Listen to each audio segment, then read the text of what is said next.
กี่นะสบายดีทุกคนวันนี้สิมาเฮ็ดตำข้าวปุ้นเด้ออันนี้เป็นผักการจองเนาะเกี่ยมสิซอยแล้วก็ลวกใส่ตำข้าวปุ้นแซ่บสุดเลยเนาะแม่นไผเคยกินเด้อันนี้เดี๋ยวไปเบิ่งวิธีเฮ็ดนำกันเด้อ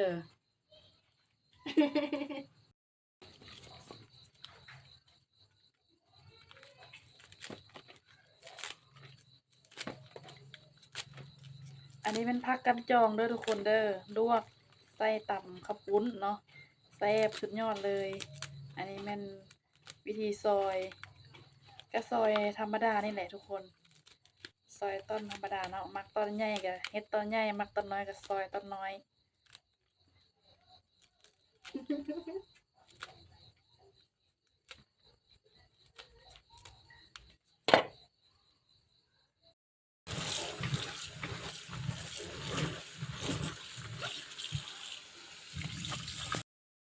นี่ก็ค้างหม้อร้อนแล้วทุกคนร้อนเดือดแล้วเอาข้าวปุ้นลงเลยแบบนี้อืมเอาจองมาคนเลยเด้อดึกดื่นเที่ยงคืนแล้วก็ยังอยากกินตำทุกคนเอ้ยโมงนี้แล้ว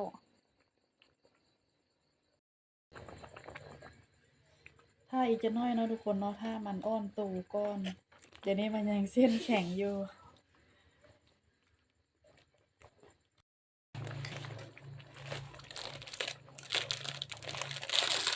แกะพี่จองเนาะ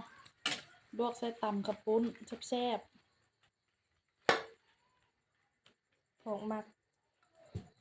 ๆตอนนี้พักกันจองก็เริ่มสุกแล้วเด้อเดี๋ยวไปเบิ่งวิธีตำเลยบัดนี้นะเริ่มสิหมดคุณแล้ว น้ำตาลก็หมดแล้ววิญญาณน้ำตาล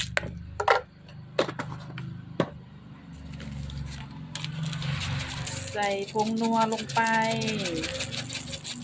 ใส่น้อยแซ่บน้อยใส่หลายแซ่บหลาย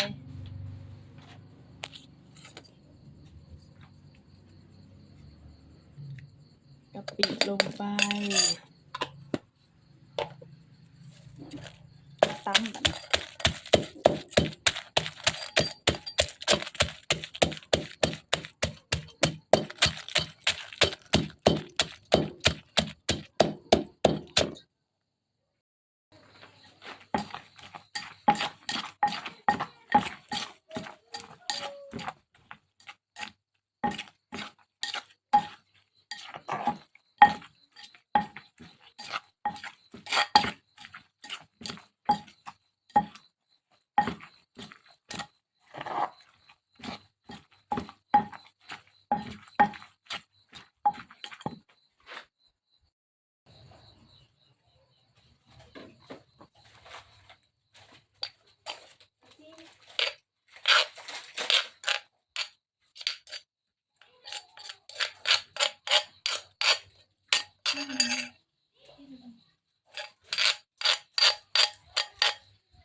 มาทุกคนเนาะถึงขั้นตอน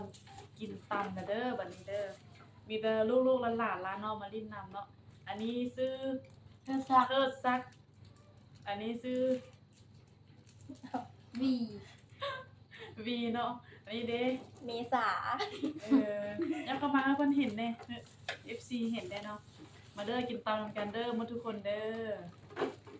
เชื่อเนาะอยู่บ้านนอกคอกนาทุกคนมากินง่ายๆสบายๆแบบนี้เลย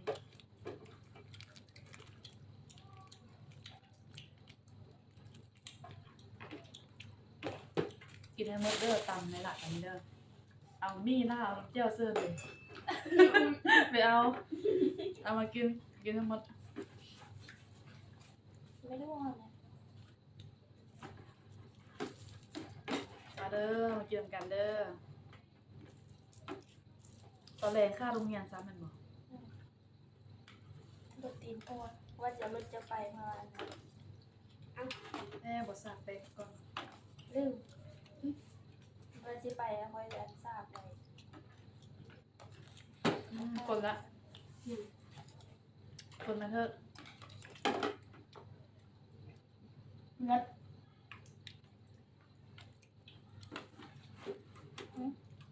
เพราะนี่ แต่ละมื้อบ่ได้นึ่งข้าวนึ่งน้ำเลยมีแต่ลูกหลานเอามาสู้กินเอาฮอนดอกอยู่นี่ เอาดอกซื้อเนี่ย ครับน้ำเจ้าซื้อเพิ่นหรอ ซื้อหานขนมหานโซแซ่บของเรา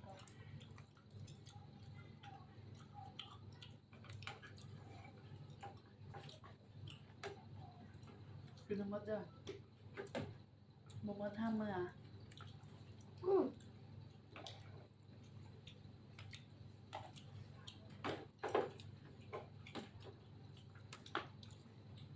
มาเด้อทุกคนเด้อ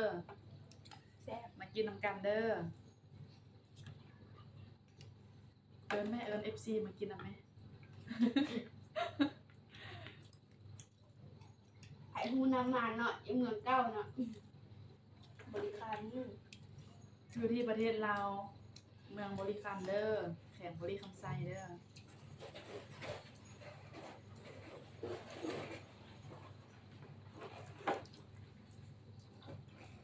กินหลายคนจังแซ่บ ผักอีแซ่บ กินผู้เดียวแม่ตำน้อยเดียวกับบ่หมด กินอยู่เพราะว่าบ่แซ่บมันเลยนะนึ่งเนาะ หลายคนแล้วคือว่าแซ่บ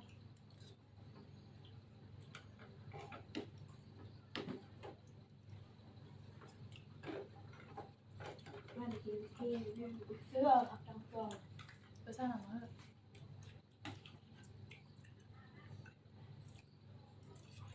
ได้อยูตู้เย็นประมาณอาทิตย์หนึงเนี่ยแหละ บอกเพื่อเฉย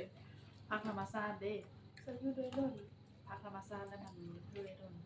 ปกูดแม่เฮาอยู่ในประมาณ2 อาทิตย์แม่เฮามาป่วยในแซ่บอยู่เก็บมานะ แล้วปิ้งเอาหวาน บ่ซื้อ น่าซื้อปีอ่ะเขาได้ เขาดาวเนาะอาหารเด้อเลิก สาสีหนึ่งหนึ่งสอง เอาที่แม่จะนั่งอะไรนี่ ชดเจ๊เป็นเงินเดี๋ยวพอมันคือผู้ม้าอยาก จะมาไปหมู่กัน ถ้าเพิ่งเด้อตัวสกิปนัดเด้อ เอามาก็ ขอไปเอ็มเหลือเอ็มเดี๋ยวหาแล้วคุยทำแบบได้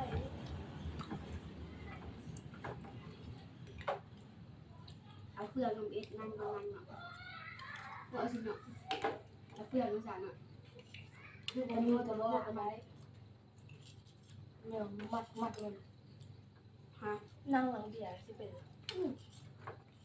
เฟือง เบิกก ก็ องเลยแม่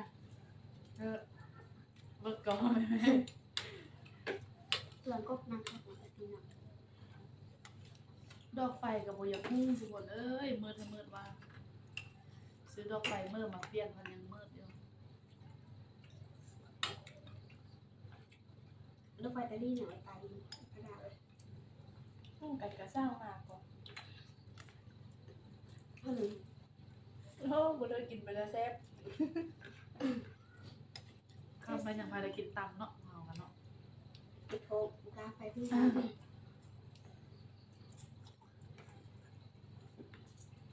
บ่เพชรตีเธอ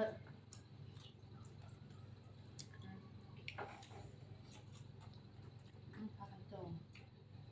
มากกว่าแซ่บดี ตอนนั้นตอนบอได้ลวกคือว่าสีแก่ๆเนาะมันลวกมาพออ่อนๆเนาะผม เล เลย ย เลือ เนาะ กถึง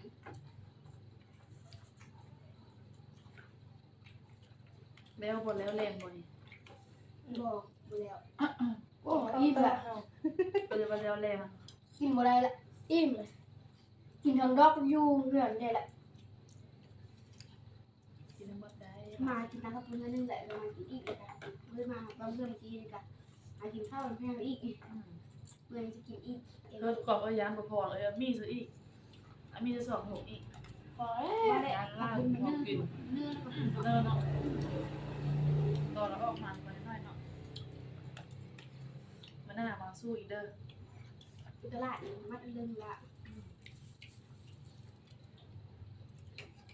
เนื้อคืออะไรไหว แห้งอยู่น้ำสิแห้งนึ่ง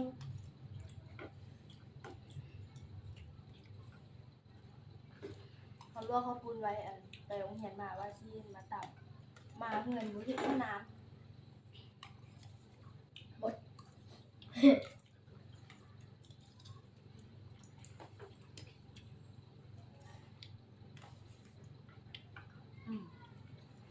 ได้แล้วจ้ะ ได้ค่ะดูแหละแล้วก็ร้านเนาะคือเนาะ ขอบใจมาทุกคนเด้อที่รับชมรับฟังเด้อคลิปนี้ก็เอาไว้ซ้ำนี้ก่อนเนาะทุกคนเนาะเดี๋ยวมื้ออื่นเนาะทายกันว่าสิมีคลิปหยังมาลง ขอบใจเด้อบ๊ายบาย